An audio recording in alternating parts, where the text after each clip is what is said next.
We got another Rod Wave album. Finally, let's talk about it. This is Rodarius Green's 10th album on streaming, and it might be his best to date. I wanted to do this review a little bit differently than how I did my last review. I went track by track last time and just talked about every individual song. There's too much for that. This album is 23 songs long. No interludes, no skits, 23 full songs long. I actually thought that was too much. I thought there has to be skits. There's got to be something else in there because that is just going to be bloated and people are going to be pissed at that. Every song I thought actually hit. So I'm really excited to talk about it now. This new album is titled Last Lap. I didn't really catch the vibe of the title throughout the album, but I feel like that just kind of happens with the last Rod Wave albums. The titles don't really feel like they have too much to do with the actual album. But like in comparison to Nostalgia and like Jupiter's Diary and Beautiful Mind and Soulfly, I think it ranks up pretty high. I would say it's like I've only listened to it a couple times. It came out like 20 hours ago. I would say it ranks up there with Soulfly. Soulfly is my favorite. Probably will always be my favorite because that's kind of where I discovered him. So I have some bias there. But I think this album is definitely up there with it for sure. Just on its every song hits. I'm not bored at all during it. He brings new flows to the table, some new interesting beats, but also same classic production. We have TNT on 13 of the 23 songs, so it's right back in Soulfly days anyway. But let's get to talking about it. I really, really, really enjoyed it. I thought the production hit on the whole thing. I recognized a lot of the producers on there. TNT was littered throughout. Couple Trillo beats, couple Illmatics. Guitars are heavy through this whole thing. Obviously, they always are. They always have been. Ever since Soulfly and like past Soulfly, it's been pretty guitar dominated with the production, and I'm not mad at that. I think it was great. I'm biased though because I love those types of beats and I make those type of beats. So to hear it's not really fair. I think a regular person would probably think there's too much of that, and that's totally fine. Everyone has their own artist. I think it does a great job. I think TNT does an amazing job on the drums. We have a few features on here. We have a Lil Yachty and Lil Baby feature with Fuck Fame, which is a good song. I think Baby does really good. I'm very happy about Baby's part. I think Rod does well. They split it like first third Yachty. Yachty comes in the beginning, then Rod, then Baby. The Yachty part, I could take it or leave it. I saw some people ripping on him in comment sections because I think the people that generally listen to Rod Wave aren't the biggest Yachty fans. I like Yachty. I think he's cool. I think he went way too hard on the high voice, the high whiny kind of walk to Poland kind of voice. But the things he was talking about were serious, so I was happy about that. If you listen to Rod, he's talking about generally the same topics. You know what I'm saying? He talks about love, finding love, losing love, being in this constant loop of fighting and dealing with riches and women and blah blah blah blah blah blah blah. But I can't get enough of that shit. I think he's so great. I think he talks about it so well. He's very well spoken during it. I think this is his most, for lack of a better term, I'd say his most mature album.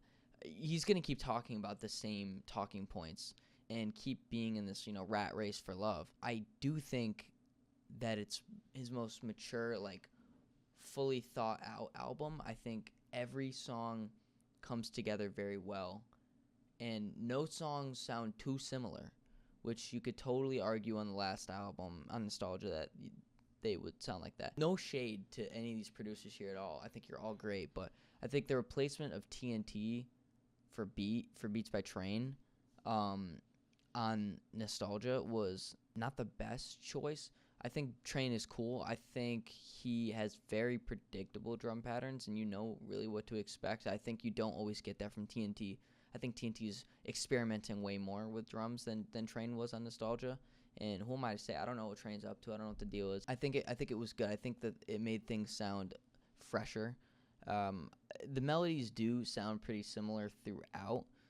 Generally with the guitar ones, they're very layered. That's the thing. They get very complex and they sound very good, but they're so layered that there's so much going on that you recognize that in like every song. And I know because I use loops from the same people that sent loops here.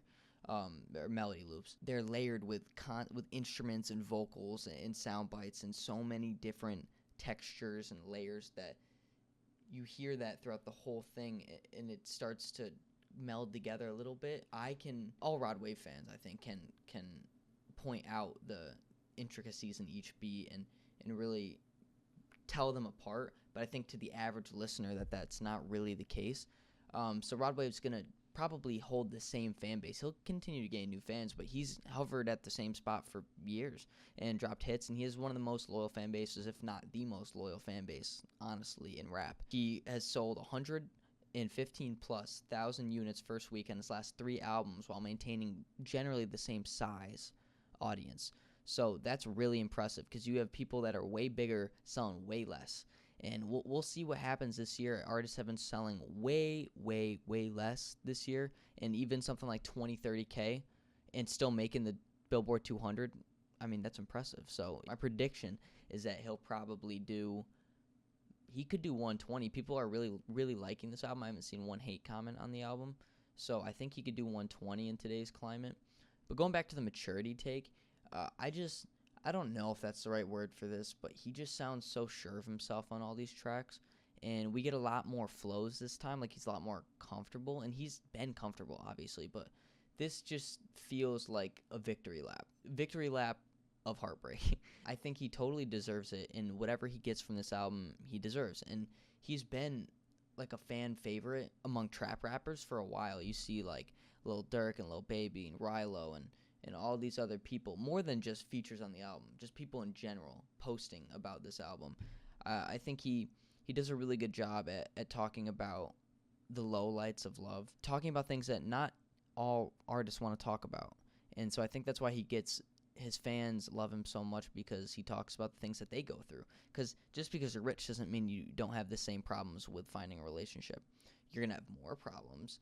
But like with old relationships and then you get rich, it's generally the same deal. He talks about it on several songs, and I think there's so many highlights during this album. I can't even give you my favorite tracks right now. There's so many to pick from, and I haven't really dialed in enough. I could just tell you about some highlights that I really enjoyed, just that I'm thinking about right now. Like, he has a few songs that have background singers, and one of them in particular is Last Lap, the second song. I think that background singer does a really, really great job. And it's just a great song altogether, and Trillo Beats does a really good job, and I think the whole song is just great. I'm looking at a track list. There's so many songs that are very good here. I gotta go Bachelor, Scared Love, Passport Junkie, Iran Jersey Numbers, Federal Nightmares, Nevermind, Angel with an Attitude for sure, Apply Pressure. These are all great songs, and I can't wait to listen to them more and just know every word. Oh, shit. Oh, I don't know if I said Lost in Love before, but that one's really great, too. DJX on the drums, amazing. I think the lowest light song would be The Best, just because I'm not a huge fan of beats like that. He's good on them. I think he's fine. I don't really like the background singer in that one. I think it's really, really loud, and it's kind of takes a long time to die. Like, the song is, like, done, and there's, like, 40 seconds of, like, beat left. To let it go. But otherwise, everything bangs on this album. I'm really, really happy, and I think it was totally worth the wait. And even the cover is so reminiscent of Soulfly, and that's the same vibes I'm getting. We got the same, like, the overwhelming ratio of production of TNT to everybody else on both Last Lap and Soulfly. It's great, and I think they're Shaq and Kobe, they're awesome. Now, the most interesting song for sure is Federal Nightmares. Going from Fuck Fame, which is more like a Florida type beat, into this, like, I can't even, just like the face I made when this was playing was crazy. It was just like Chief Keef has more right being on this beat than Rod. It was like super heavy synth bass, hard trap beat, and it was great. The verse, I was like, he's kind of moving slow in this verse, and then he layers up his voice for the hook, and it's great. And I just can't get enough of that beat right now. And the whole song, the whole album, I can't get enough of it right now. And when I'm done with this, I'm going to listen to it while I'm editing, for sure. I would say the best beat, I don't even know. There's so many beats that I like, because, of course, this is my style of beats. This is the stuff I'm really into, so it's really hard for me to pick my favorite beat. One of my favorites for sure is Lost in Love, but they're all great, so I'm not really mad about anything. But Lost in Love has really, really, really good drums and really good live drums from DJX. I've worked with him before, and I always thought he was really impressive, and he's been working for this, so it's really happy to see him twice in this album. Both songs are bang. I thought it was a really interesting move to put Rilo on the outro track. I was like, a feature on the outro track doesn't sound right, but they do a great job, and I can't get mad because they're both great. So, but overall, I was really worried about the 23 tracks, hour 7-minute runtime, but I had a great time through the whole thing, and I'm just, again, wait another year, we get another banger, maybe another video. I don't know. This brought me back to YouTube just to make this review. Yeah, that's about it. I just want to talk about the album, and you're free to disagree. It's easy to disagree with this. I mean, I'm a huge Rod Wave fan, and so there's tons of bias here, but I had a great time listening to the album, and I'm sure a lot of you would like this too.